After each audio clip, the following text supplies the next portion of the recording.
5 kelembutan ilahi di balik ungkapan puasa itu untukku. Sobat, mari sejenak bertafakkur tentang keagungan ibadah puasa. Ketika Allah Subhanahu wa Ta'ala berfirman dalam sebuah hadis qudsi yang artinya, seluruh amalan anak Adam untuk mereka sendiri kecuali puasa. Sungguh, ibadah puasa itu untukku. Akulah yang langsung akan memberikan imbalannya. Dalam hadis yang mulia ini, Allah berfirman, puasa itu untukku. Para ulama menjelaskan beberapa hikmah dan alasannya. Pertama, karena puasa mengharuskan kemurnian hati.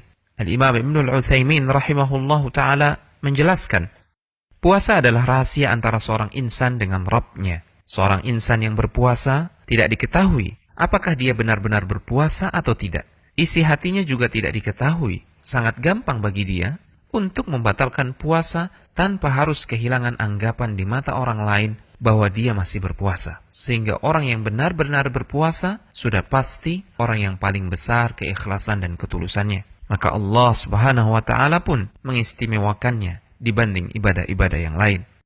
Kedua, karena Tuhan-Tuhan lain yang dianggap Tuhan tidak pernah diibadahi dengan puasa. Al-Imam Badruddin Al-Hanafi rahimahullahu ta'ala mengatakan, segenap ibadah sejatinya adalah hak Allah.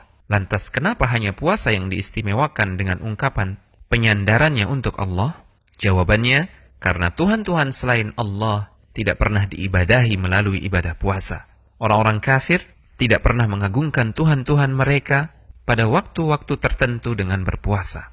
Alasan ketiga, karena kelak di akhirat, pahala puasa tidak bisa diganggu-gugat. Al-Imam Ibnul Utsaimin rahimahullahu ta'ala mengungkapkan, sebagian ulama mengatakan bahwa makna penyandaran khusus ibadah puasa kepada Allah adalah karena kelak di hari pembalasan, saat seseorang memiliki dosa kezaliman terhadap orang lain, maka pahala-pahala yang dimiliki orang tersebut akan diambil dan diberikan kepada orang yang pernah ia zalimi di dunia. Kecuali pahala puasa, ia tidak diambil sedikit pun. Juga karena ia diperuntukkan bagi Allah Azza wa Jalla semata, bukan untuk manusia.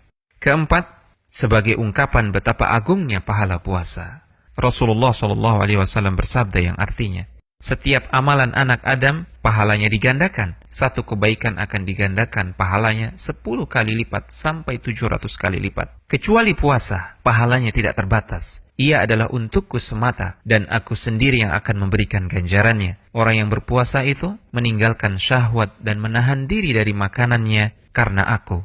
Kelima, karena puasa adalah momentum untuk mentadaburi kemahasempurnaan sifat-sifat Allah Subhanahu wa Ta'ala. Inilah yang diisyaratkan oleh Al-Imam Ibnul Jauzi rahimahullahu ta'ala mengatakan, tidak makan, tidak minum, dan tidak membutuhkan pasangan adalah di antara sifat-sifat Allah yang maha sempurna, dan puasa seolah mengingatkan kita akan kemahasempurnaan sifat-sifat Allah tersebut. Hanya Dia yang memiliki sifat-sifat tersebut, maka hanya Dia pula yang layak untuk disembah dan diibadahi. Al-Hujjah.com